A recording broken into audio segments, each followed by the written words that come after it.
Welcome to ZekeTalk, the week of, what is this, May 25th? May 25th, 1977 was the date that the original Star Wars came out. This is May 25th, 2017. We are, to the day, recording this on the 40th anniversary of the original film. Yes, we are. Hello, everyone. I am Michael Anderson, filmmaker and accordionist, here on ZekeTalk with my co-host, Jim Tudor. Hey, and I am a film critic. You can read my work at zekefilm.org, the organization and website that I have co-founded. And there you can also read the work of a good dozen or 15 or 20 other people. Okay. And they're fantastic talents, great cinematic minds, zekefilm.org. Mike, how are you? I am doing quite well on this anniversary of Star Wars. And I remember it well back in those days gone past. I'll tell you a story about my first encounter with Star Wars. Okay. My parents took me, a young lad of 4 years old, to go see Benji. Okay. Well, And it was me and my cousin Scott, and there was a trailer being shown before Benji. And I don't know if you've seen the original trailer for Star Wars, but it's this dark, ominous music, none of the John Williams music. This is like boom, boom, Star Wars. Yeah. And it scared the bejesus out of me and my cousin. We were hiding behind the seats in front of us. So when Star Wars came out a couple months later, my mother was like, "No, you can't go see that. That's a scary movie." Yeah. And so I didn't get to see Star Wars when it first came out in 1977, even though I was certainly of the age of it, and all my friends saw it, and they'd tell me it. And, looking back on it, their tales about what Star Wars actually was may not have been entirely accurate, just, since we were all 5-year-olds at that point. It was like, oh, yeah, it's these spaceships, and, in my mind, it was all about these spaceships that went around just shooting anything that moved. That's basically what Star Wars was, Right. as described to me by my playground mates in kindergarten. And they're not completely wrong, but they were kind of wrong. You're kind of wrong. There was some nuance lost, but when you're 5 years old, that's all you need to know. There are spaceships and they zap things. And so even before I got to see the film, I remember we had to go out and had to get all the action figures. It was important when the action figures came out. Everyone was collecting them. It was like Luke Skywalker, R2-D2, C-3PO. I didn't necessarily know who they were. No. But you had to have them. And so it wasn't until, fortunately, back then, although there was not the videotape market at the time, or even whatever the RCA thing was, the video disc, the huge thing.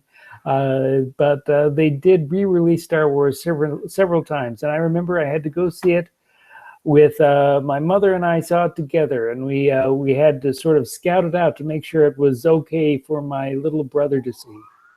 Oh, really? So, yes. Wow. We saw it, we were like, "Oh, it's the greatest film ever. It's fantastic."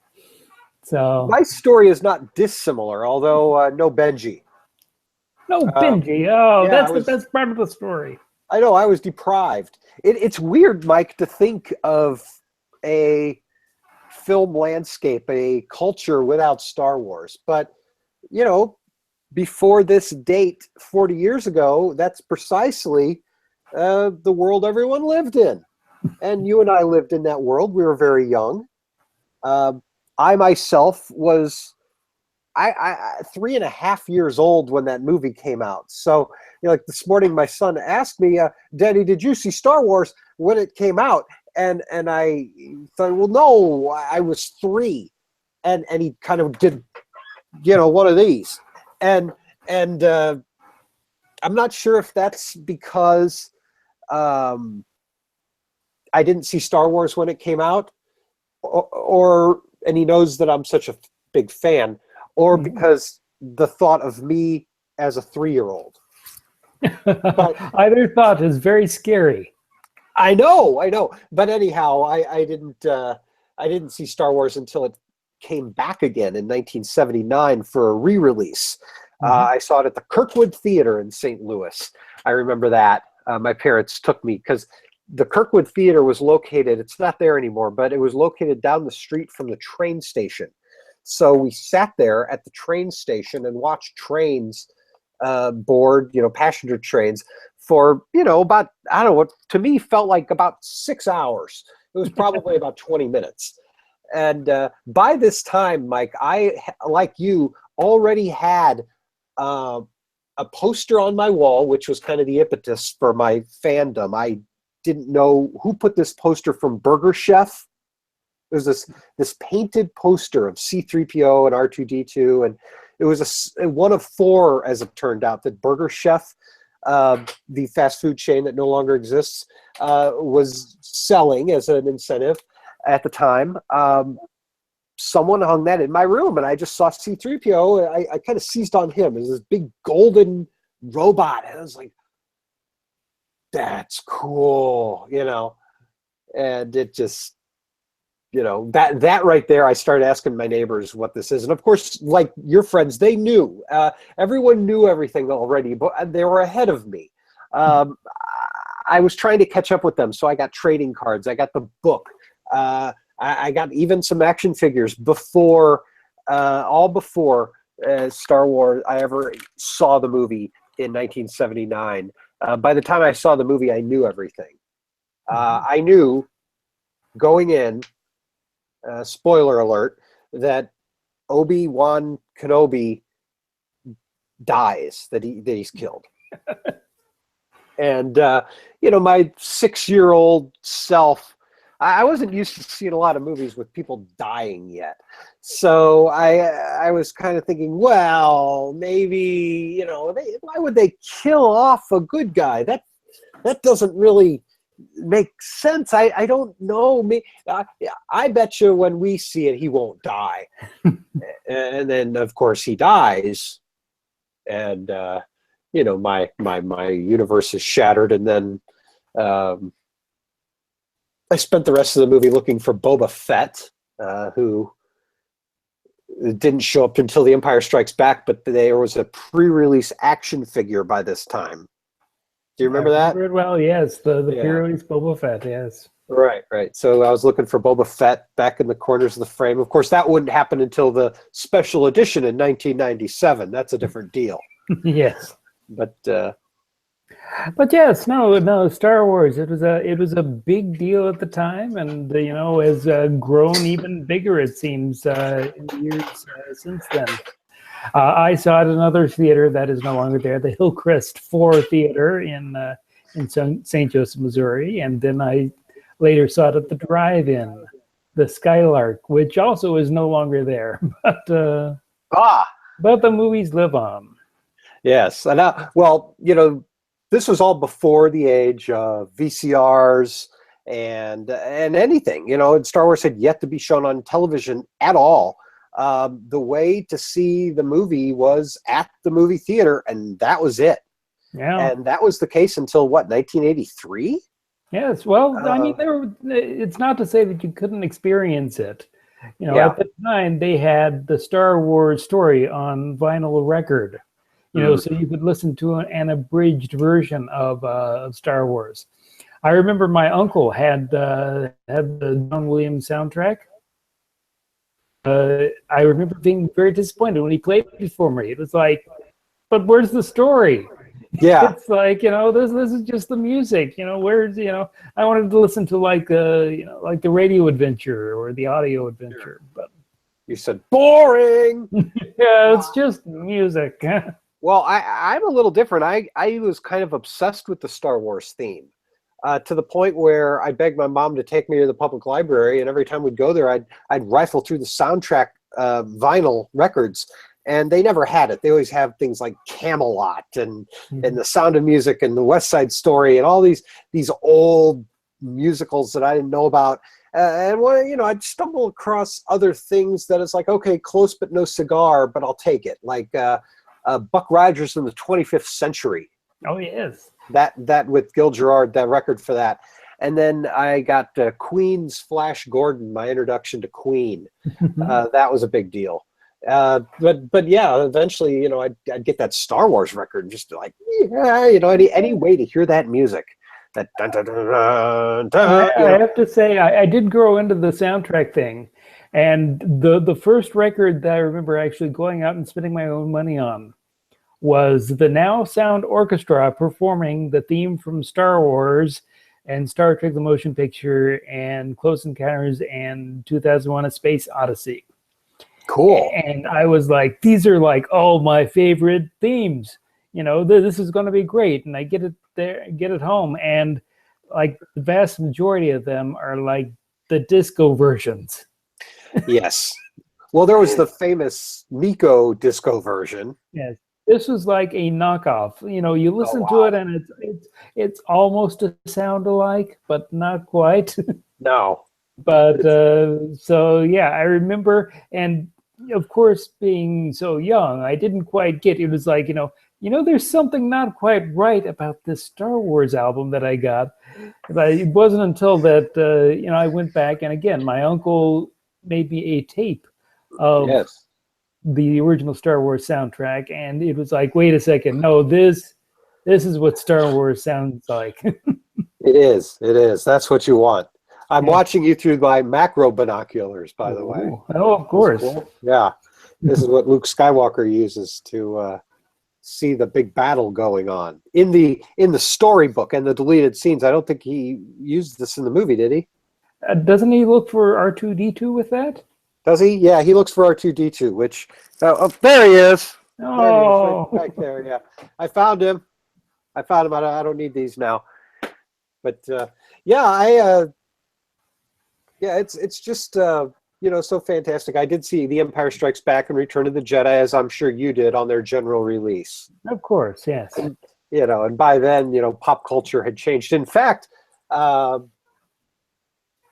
think when I saw that 1979 re-release, there was an Empire Strikes Back trailer before it, which was mind-blowing. Whoa.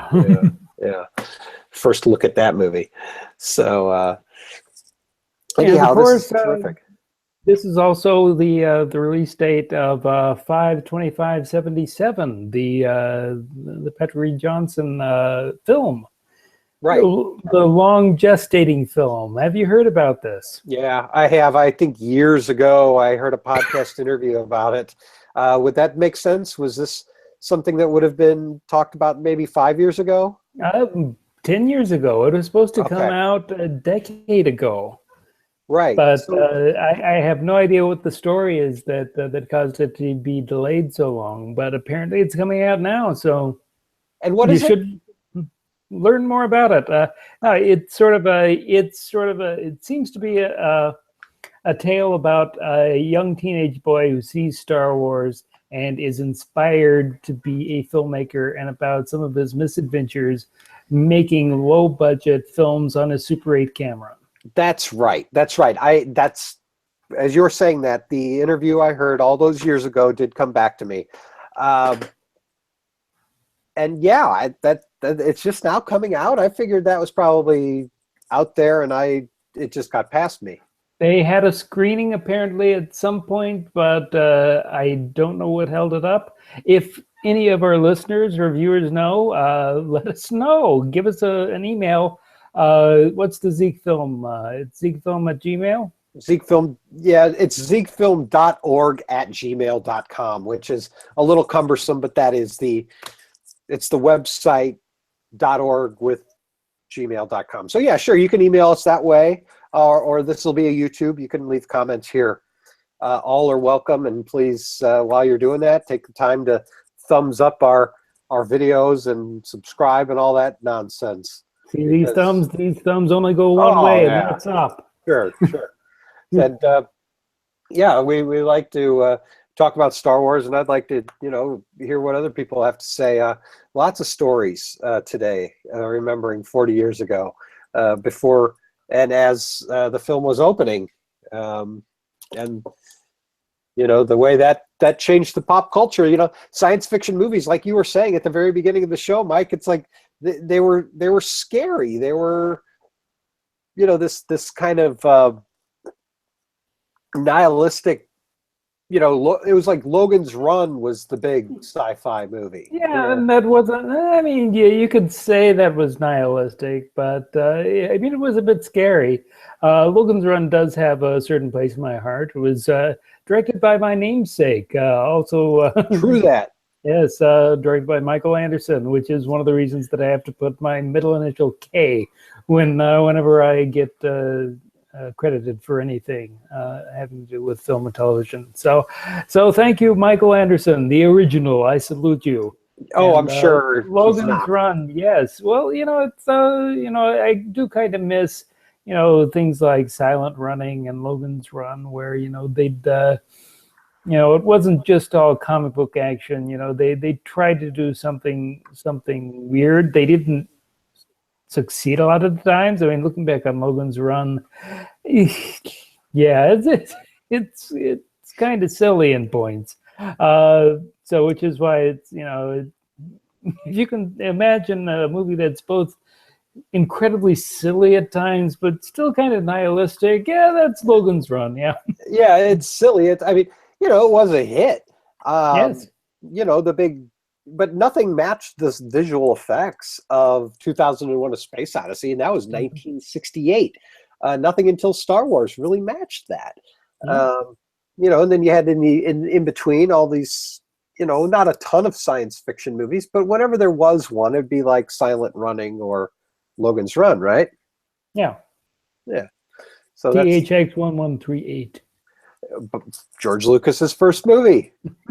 So that's what that was. And we're you don't hear a lot of celebrations of the THX 1138 40-year anniversary or whatever, but Star Wars is a different story. That's right. Yeah. And the last coming up, and signing pictures of himself in his THX bikini thing. Yeah, Robert Duvall.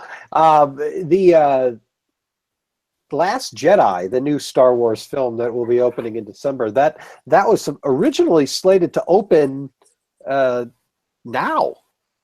That was for this weekend, for the 40th anniversary. In lieu of that, we get a Vanity Fair magazine with the traditional Annie Leibovitz photo shoot previewing the new film, which is always nice. I'm going to get myself a copy of that as soon as I can. Well, of course, and yes, they all look very nice and stately. So yes, I've been buying those Annie Leibovitz Star Wars Vanity Fairs since Phantom Menace. Ooh. Which I couldn't. By the way, I apologize for this. I couldn't find my Star Wars classic T-shirt. I have one somewhere from A New Hope, but I couldn't find it. So at the last minute, I just grabbed this Star Wars shirt, and it is Phantom Menace. And I'm not ashamed that I have not one but two Phantom Menace T-shirts. But this is the wrong night to be wearing it. That's all. Okay. So little explanation of my wardrobe. I see you're wearing Lando Calrissian's shirt, Mike. Of course, yes. Yeah. Did you leave your cape in the other room? Yes, unfortunately I did. Yeah. You left it in the carbon freezing chamber. Isn't that always the way? It is the way. Well, let's move on. We've got other things besides Star Wars to discuss. There is the biggest thing in the world of cinema at the moment is actually not in movie theaters at all. It's on Showtime, and that is the revival of David Lynch's Twin Peaks TV series. Yes. This is very exciting. I was a huge fan of Twin Peaks back in the day. I watched it religiously, even as it kept getting moved around the schedule, and even as it sort of developed a little bit in the second season. But no, that was like a revelation that television could be so strange and weird and cinematic. Even though looking back on it, there are a lot of long takes in the original Twin Peaks, and on some of the commentaries for the original DVD release, they talked about why that was, and it was because to keep the quality up and get everything done on schedule. It was like, okay, we'll just all do this in one shot, and it's like we'll pan over and just have everything unfold, and it worked. So that when you did get a big sequence, it was that much better for it. But yes, it's been a long road coming back to Showtime. But yeah, the original creators, Mark Frost and David Lynch, have written and directed 18 episodes. Originally, it was going to be like 11. Now it's up to 18, and possibly another season. And yeah, I have seen the first 2 episodes, and I will say I am intrigued. As far as the feel goes, it does feel a lot more like David Lynch's later works. Definitely has a Mulholland vibe going for it. Drive. Mulholland Drive vibe. Okay. Yes. Well, Mulholland Drive is considered one of the great films ever made now. If you look at certain lists, Yes. that one it's right up there, and it's certainly valued as David Lynch's greatest work. I personally tend to agree with that. I think the Mulholland Drive, there's not a bad scene in that movie. Yeah, Mulholland Drive is fantastic. I'd be, I go back and forth between Mulholland Drive and Blue Velvet as probably David Lynch's masterwork, but yes, I mean they're both up there, and this definitely has echoes of Mulholland Drive and his later work. And it's the bits and pieces of Twin Peaks are very sparse in the first 2 episodes, with the exception of there's a big extended sequence set in the Black Lodge with the backwards talking, and bringing it back again. My other namesake, Michael J. Anderson, who played the man from Other Place in the original series, is not returning to the series. He played the little guy who danced and talked backwards, and apparently he's made a lot of comments about David Lynch possibly being a warlock and possibly killing someone and covering it up, and yeah. That doesn't sound right. I thought David Lynch was a transcendental meditator who meant no harm. No.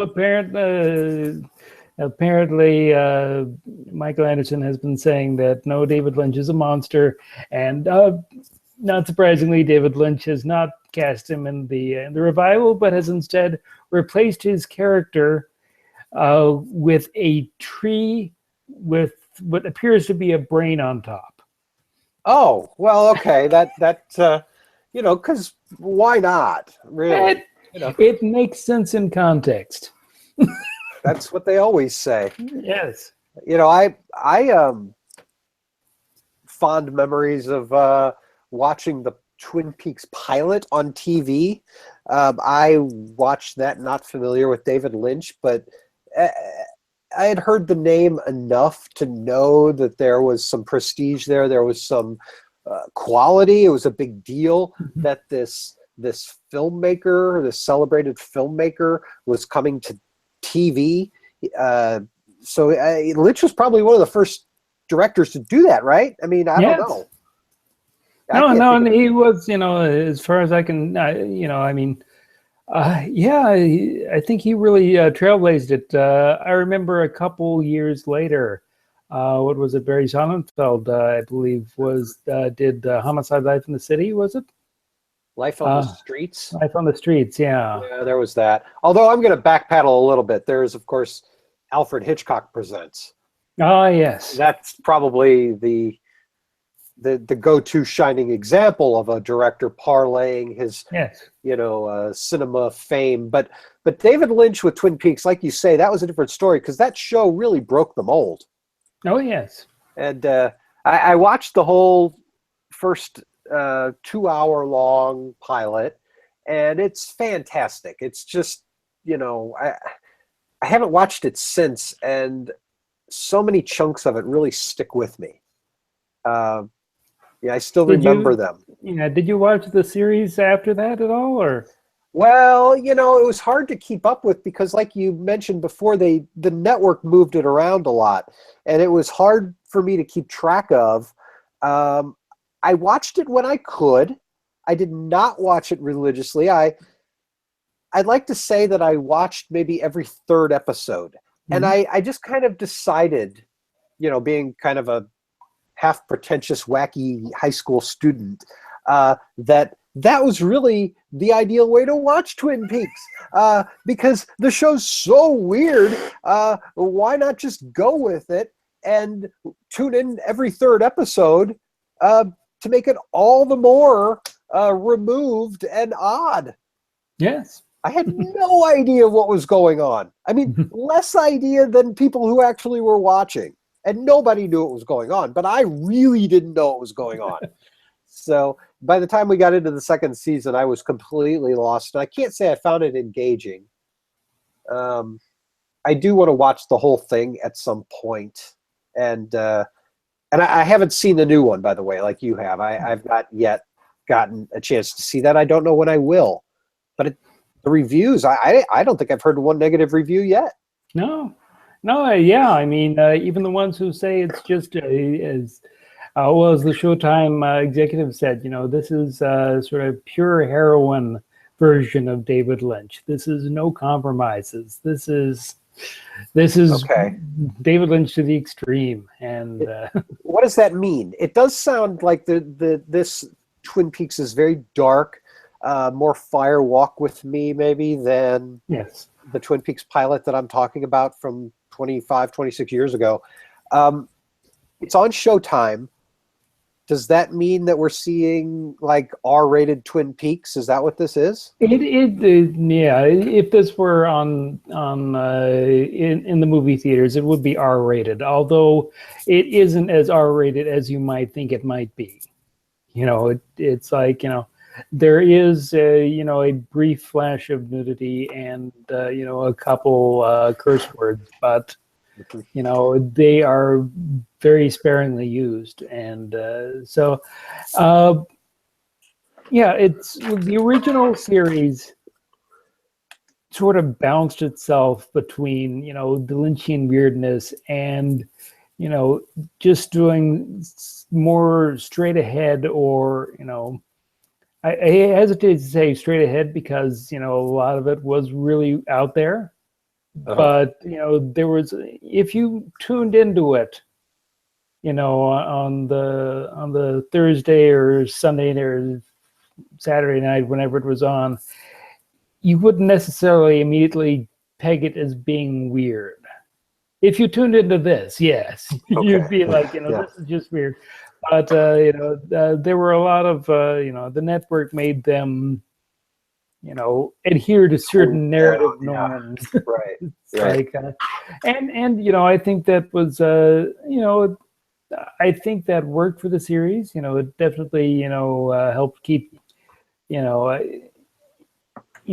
you involved, because this here, I mean, this this is like you have to pay attention and trying to figure out everything that's going on. What the pilot did. You immediately knew what was going on, and you were thrust into this world. But it all held together. It was this rumination of grief for the death of Laura Palmer, and then you get this great character, Dale Cooper. Comes into town, and he's just such an iconic character that immediately it's what people criticized Fire Walk with Me, and to some degree this the first premiere of this Showtime show, is that there is, Cooper isn't in it as much.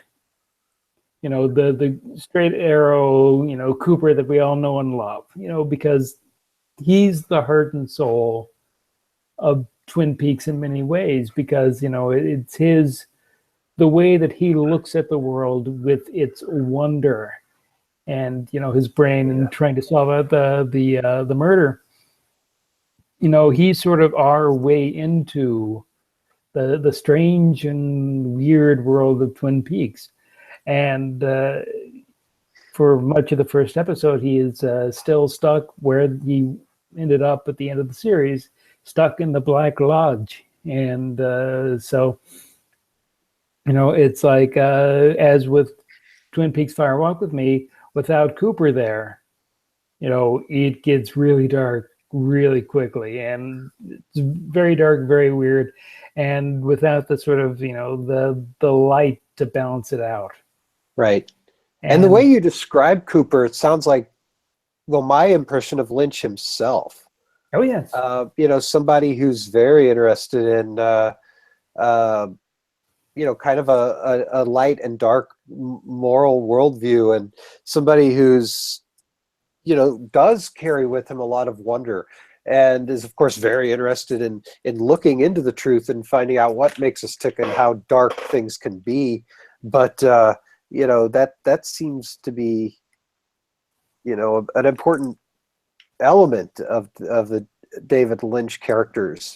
Yes. Well, it said that Kyle MacLachlan based his portrayal of Dale Cooper in many ways on David Lynch himself. Doesn't surprise me. Yes. Yeah. So, well, I'm looking forward to one day, getting to see this Twin Peaks revival. Probably a good idea to plow through the old stuff first. Yes. Fire Walk with Me. I just remember that being a horrendously dark and disturbing movie. Really difficult. It is, yes. And Lynch himself, in the lead up to the new Twin Peaks, did say that the thing people should watch is Fire Walk with Me to kind of get this. Yeah. Of course, for people that might not know, there's Twin Peaks, the television series that ran on ABC for 2 seasons, and then that ended, and somehow he got to make a theatrical film to ostensibly wrap it all up.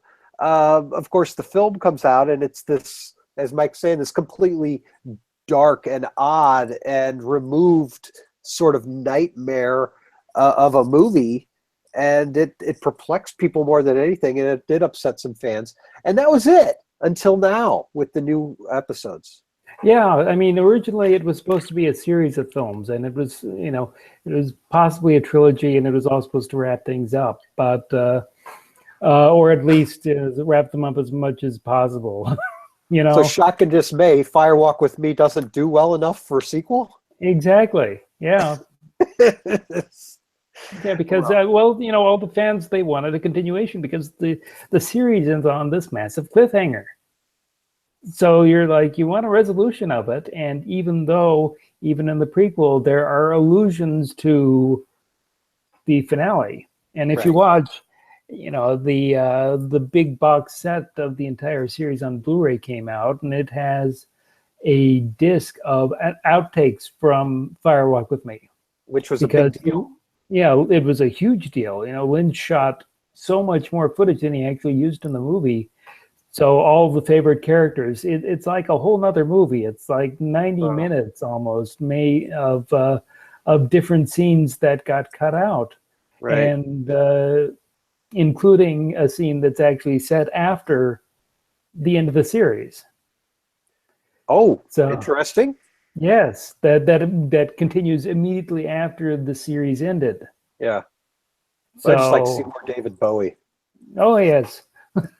Yeah, well, David Bowie's character does get a mention in episode 2. Unfortunately, I don't think he was able to record any new parts for the series, so we won't find out what the matter is with Judy, because we're not going to talk about Judy anymore. Oh, okay. All right. I'm not going to talk about Judy. No, I don't know what you're talking about either. That's okay. I feel like maybe we should be talking backwards, a little. Yes. Well, Maybe we should talk about another product of the 90s that was just brought back, the Baywatch movie. Okay, yeah, this is this week's one of this week's big releases in cinemas, the Baywatch film adaptation starring Dwayne Johnson and Zac Efron. Yes, and this perplexes me. It perplexes you. Yes. Twin Peaks doesn't perplex you. This perplexes you. This perplexes me. No, I am a big fan of when things just sort of go strange for no apparent reason, for lack of better words, where at some point, it's like the wrong person gets too much power, and they create something that is just so completely out there that you sort of wonder yourself, wait, how did we get from A to B? It's like, the example I usually use is the Academy Awards in the late 80s with Rob Lowe doing a duet with Snow White, with RoboCop sharing the stage with Pee Wee Herman. It was Alan Carr who was the producer of Grease, but somehow he got himself the gig producing the Oscar ceremonies that year, and he had absolutely no taste. And it was like, it's this carnival of the bizarre where you're like, how did anyone involved with this, not go up to him and say, this is not a good idea. This is weird. The thing is, I love it when things like that happen, because everything these days are so tightly controlled. It's like you got to protect the brand. You can't do anything too out there. You can't sort of hand people the keys to it. You could never, well, I wouldn't say never, but I could never see them, for instance, making Moonraker again.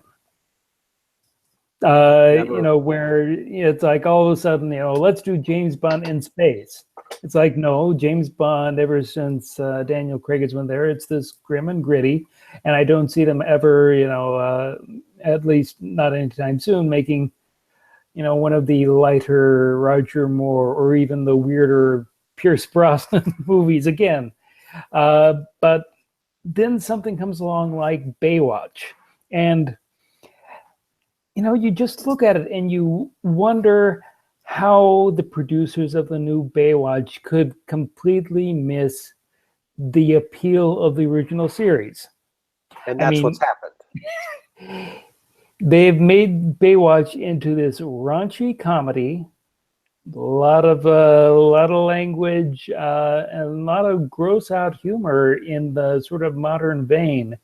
It's like, if you were to plop someone down and ask them to watch an original episode of Baywatch from the 90s and say to them, we want to do a movie version of this, but we want it to be an R-rated movie, you would take a look at that and you'd think, okay, well, there are lots of babes there, and most of them are played by Playboy Playmates, ex-Playboy Playmates. I know exactly what you want. Right. The producers did that same thing there, and they decided what we wanted was naked scrotums on a room full of corpses. Wait a minute. Are we still? This is not Baywatch Nights, is it? No. This is the new Baywatch movie. One of the bits in the new movie is, they have a room full of corpses, all naked, and the Zac Efron character has to examine the scrotums of each one of them, which we get to see in graphic detail, apparently. So, I had to miss this press screening, unfortunately. I just all a shambles about it. Yes, and I haven't seen it either, but I've heard about the scene, and I'm thinking to myself, if you were watching Baywatch and you said I want to do an R-rated Baywatch with lots of nudity, Yeah. Who sits down at the computer and says, I know what he means. I'm going to write a scene where it's a lot of corpses and we get to see their scrotums. It's like, well, this is just this is what I love about some of the art and commerce, and somehow someone has been given too much power and they have given us exactly what we didn't want, but it's something that we can only look at and marvel that someone somewhere had the idea that that's what people wanted to see when they saw a Baywatch movie. The thing that the trend has been, and this has been for a while now, that whenever a TV show of certain ilk is adapted into a big budget motion picture, they do it as a spoof of that show, like Starsky and Hutch, or 21 Jump Street, or Chips now. It's supposed to be a horrible, horrible film, but that too is, does not take the source material seriously, which was never, it was never solid to begin with. But, for gosh sakes, Baywatch in the 90s, I did see the show quite a bit. It was fun. It was a fun show. And part of the fun about it was just how repetitive and silly it was. Yes. In retrospect, I don't think of Baywatch as a sexy show. No, I mean, when you look back on it, I mean, it's actually fairly chaste. Oh, yeah. I mean, you have people in bikinis and running in slow motion, but that's about it. I mean, you go to the beach and that's what you see. Yeah, and I just kind of took this amusement to every time the David Hasselhoff's 11-year-old son, his kiddie band would play a song in the garage and the show would stop for a music video, a child band music video. Yes. Could there be anything less cool than that? And this is Baywatch with David Hasselhoff and Pamela Anderson and all these, and this was the show. And then of course the CPR scenes. Every episode with somebody getting CPR and are they going to wake up? Are they going to wake up? And and these scenes would go on, and every time it's just the person that they drag out of the ocean, are they going to wake up? And then they'd cough up some sand water, and everyone's like, oh, thank goodness, and I just. Yeah, I kind of reveled in the sameness of it, the kind of head slapping, just predictability of the series, and I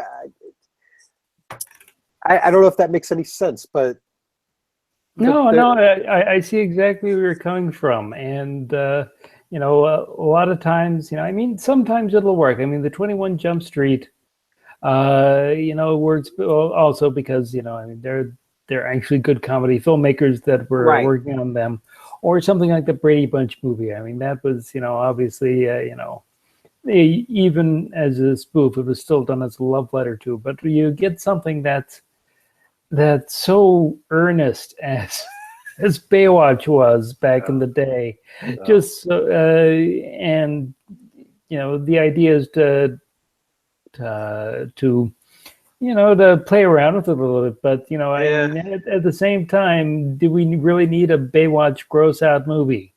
Well, of course not. And it's 2 hours long and sleazy and raunchy and trashy, and I'm just disappointed in Dwayne Johnson. Oh, that's right. He'll never become president at this rate. Exactly. Yeah, everybody likes Dwayne Johnson, and yeah, that's Saturday Night Live. With Tom Hanks, is that what you're referring to? Yes. That was hilarious. And, we have to now, of course, withdraw him from the race. That's right. Sorry, Rock. Isn't, if somebody's going to spoof Baywatch, I mean, didn't Howard Stern get to this years ago with the Son of the Beach? Son of the Beach, yes. I wanted to bring that up, yes. No, yeah, that was a show on the FX network, which were originally Baywatch did it first, did it much better back in the day. Yeah, maybe they should have made this Baywatch movie the Son of the Beach movie. That's right. Drag that through the mud and do a Baywatch, 90-minute, movie with the Kid Rock Band and the CPR, and you could still have Dwayne Johnson and Zac Efron in it, but make it that movie of the show that people want. That's right. I mean, Timothy Stack, I'm sure he would do it on a heartbeat. Yeah. Anyhow, I think that's enough about Baywatch. Do you have anything else that you need to say about Baywatch, Mike? No, I think I've said my piece about Baywatch. Yeah, and thank you for it. It's out there, everybody. I don't know what to say. Baywatch. Nobody at Zeke Film that I know of has seen it. Maybe we'll be getting a review from Max Foisey for his Max on Movies section at ZekeFilm.org. I don't know. I certainly hope so. Oh, and last week you had mentioned that you had just watched Meatballs for the first time. I did. Yeah. Can you tell us a little bit about what you thought about Meatballs? I liked it. It's fun. It's I wrote a piece that'll be hopefully, if everything goes as planned, the piece Film Admissions. It's a group piece, something we do once a month at the website, and it's films about summer. So we take a film we've never seen about the designated theme. This time it's films about summer. So mine is Meatballs. I watched it. I liked it. I didn't love it. I think it's a scruffy little lovable movie, the kind of thing studios don't make anymore. Great flagship starring outing for Bill Murray. I laughed a lot at his shenanigans in this. It's not a particularly brilliantly made film. It's not badly made. It is made by Ivan Reitman. Yes, another early outing films, from they would go on together to make Ghostbusters and some other things. Bill Murray and Ivan Stripes. Stripes, right? So yeah, Meatballs. I don't know. Like I said, I wrote my piece, and it'll be up as part of the grouper. Hopefully Saturday, maybe Sunday. Look for it. Just keep clicking the site, really. Okay. And when you click the site and you don't find this, read something else. People, there's tons of stuff there, and it's all fantastic, amazing work. We should mention the passing of Sir Roger Moore. Yes. One of the greats. Again, I tend to go against the grain, but I always liked Roger Moore's Bond films. The more outrageous that they got. My favorite Bond films of his were Moonraker and Octopussy.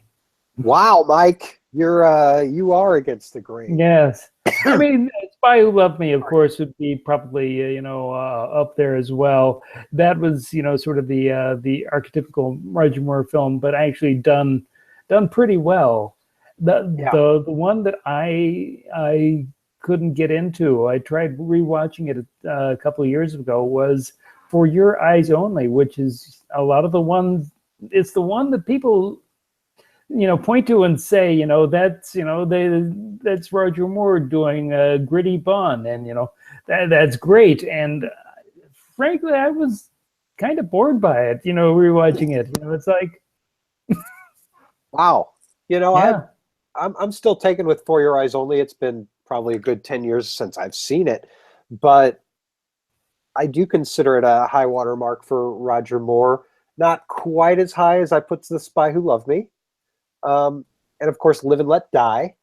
Of course, yes. But those are the biggies. I had fun with A View to a Kill as a kid, I admit. Now it is one of the embarrassing ones. Yes, it is, but even then, it has its moments. I mean, Christopher Walken, I watched that, and it's obvious Roger Moore was way too old by that point. Oh. Octopussy, he was pushing it a little bit, but Octopussy worked because it was sort of structured more as a comedy almost. Mm-hmm. I mean, Yeah. when you have James Bond running around in a clown suit for the big climax. Yeah, I don't know, man. See, and Yeah. I love it. You'll never have Daniel Craig in a clown suit, and Well, I they had him in a lament that fact. skeleton. They had him in a skeleton suit. That's true, but come on, skeleton versus clown, which is cooler? Well, the skeleton is pretty bad, man. Yeah, That was cool. No, the clown. You're right. It was embarrassing, and I always forget if that was actually A View to a Kill or Octopussy. I don't know which one, but it was in that end run. You say it was not View to a Kill? no, it was not. It was Octopussy. Wow. Yeah, Well, man, I don't know. I hate to see him go. He seemed like honestly a pretty great guy. yeah, he was a class act. I mean, people, sometimes, throw shade on his Bond, but I mean, he made a lot of those movies work. I mean, the reason that even A View to a Kill is so watchable is even watchable at all is in large part to Roger Moore. I completely agree with that. Mhm. And And I loved his forays into comedy. He was the only good thing about what's the Curse of the Pink Panther, the one with Ted Wass in it. Roger Moore has a great cameo in that. It's probably the only good thing in the movie. yeah, and of course, Cannonball Run, Cannonball Run, yes. spoofing Bond again. Yeah. Um, he did come back and record commentary for all his Bond movies when they came out for the umpteenth time on DVD. So now whenever you buy Roger Moore Blu-ray, Roger Moore 007 Blu-ray, he's there to talk about it. Yeah. You can watch the movie with him. And that's great. Connery's not doing that. That's right.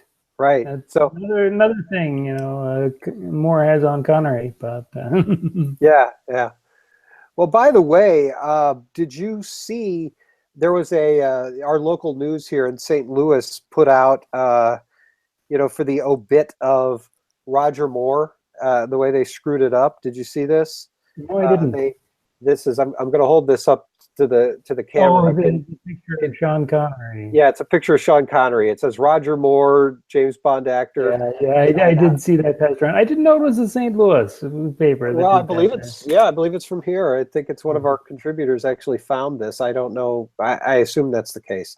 So it says Fox 2, and man, local news gaffes. I do take a perverse enjoyment to them, and this one is particularly perversely enjoyable for me. Yeah. So I guess, Roger Moore tribute, great guy. Check out his films and check out our remembrance. It's on the site. I contributed a little piece of that, and some others did as well. Justin Morey and Eric Yates talking about their childhood. Yeah. Fondness. And I guess we'll end it with our recommendations for the week. What our recommendation for the week? Yeah, just you go ahead, Mike. Yes, I've obviously prepared this. Yeah. No, my recommendation of the week, for everyone to take with them is Thank You Friends, the Big Star Third in Concert just came out. Oh, okay. It's a combination. It's a DVD and 2 CD set. Chris Stamey and Mitch Easter and the original drummer for Big Star, Jody Stevens, have been doing these shows around the United States where they take an orchestra and orchestrate songs from the third Big Star album and some other classics from the first two albums with a revolving roster of big artists like Robin Hitchcock and Mike Mills from REM and Jeff Tweedy from Wilco, just singing the songs and having a great time doing it. And it really comes through as a labor of love. It's a joy to watch and listen to. So I highly recommend Thank You Friends, Big Stars Third live. And more. And more, yes. Well, great. My recommendation of the week is Baywatch. Okay. Not the new movie, not the movie, the entire original series. Oh, I've got a lot of watching to do. Yeah, just that's what everybody needs to go do over the weekend. It's a Memorial Day weekend. A tip from the pros: when you see them running on the beach in slow-mo, if you hit fast forward at that point, it looks like they're running in regular motion. Right, and the show will be take half the time to get through. That's right. So there you go. Zeke Talk, everyone. We'll be back again with another episode next week, if not sooner. We've got some special things planned, some theme episodes coming up too. And let us know what you think, everyone. Thank you for watching or listening, however you're going about this. That's right. You can find us on Facebook.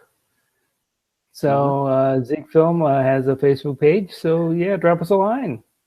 Absolutely. And until next time, we'll see you at the movies there. See you at the trail. TV shows, the TV guide, and online. So have a good week, Mike. Yeah, have a good week, Jim. Out. Peace out. Stop the broadcast. Peace.